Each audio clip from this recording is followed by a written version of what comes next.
had to self-assess and ask myself, number one, why are you with this guy?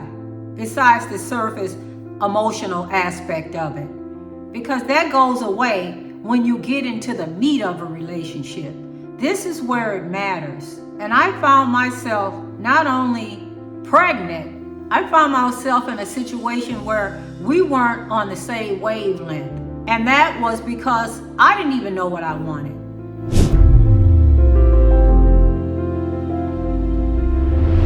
I'm going to share with you the secret to not only having but maintaining a healthy relationship with other people. It starts with you.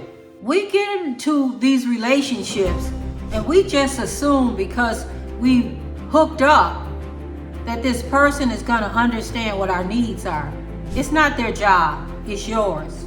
There was a long period of time that I was angry with my son's father and I relationship.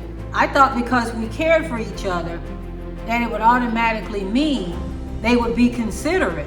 But nobody knows what your needs are if you don't communicate them.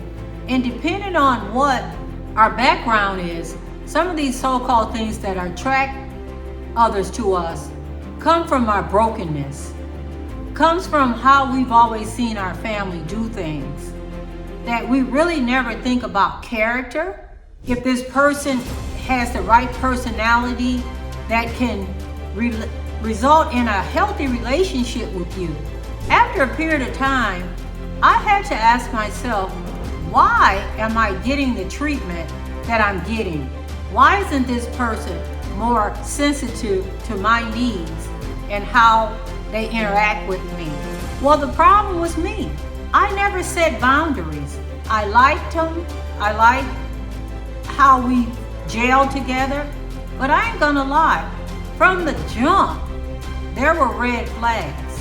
But because I had seen a lot of beefing going on in my own family, to me it was normal until it's not anymore.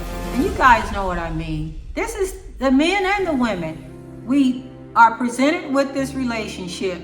We really haven't looked into anything beyond the surface of it.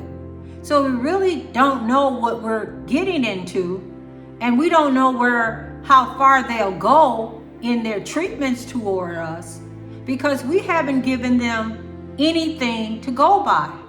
And unless you have boundaries, there is no end that a person won't take you. And you can be mad all you want. I know I was, but I had to self-assess and ask myself, number one, why are you with this guy? Besides the surface emotional aspect of it. Because that goes away when you get into the meat of a relationship. This is where it matters. And I found myself not only pregnant, I found myself in a situation where we weren't on the same wavelength. And that was because I didn't even know what I wanted. So let's be vulnerable here, okay?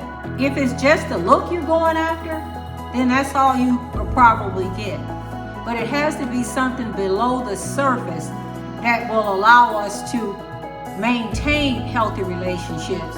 And in some cases, see that it's not compatible to what our value system is for ourselves and how we want to be treated.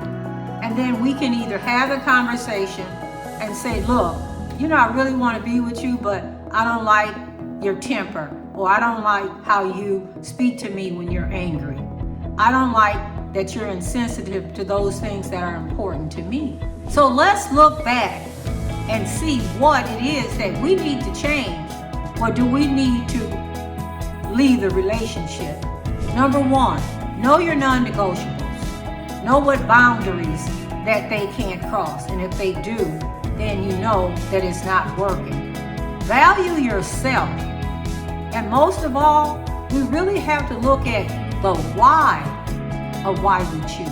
I chose in my brokenness, but once I heal myself by knowing and setting guidelines that I was going into the danger zone in a relationship, I was never getting any headway. So figure out what your non-negotiables are. Figure out what it is that you're not going to tolerate after you've had the conversation and they're not willing to change. It's on you, honey.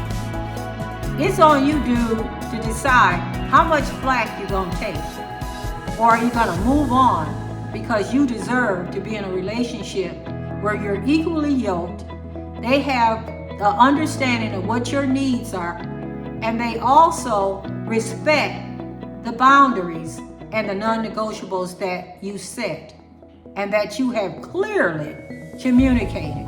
It is more than possible to be in a healthy relationship, but you will not experience that if you're not even sure what your expectations are for yourself and how you interact in a relationship, or how you expect others to treat you.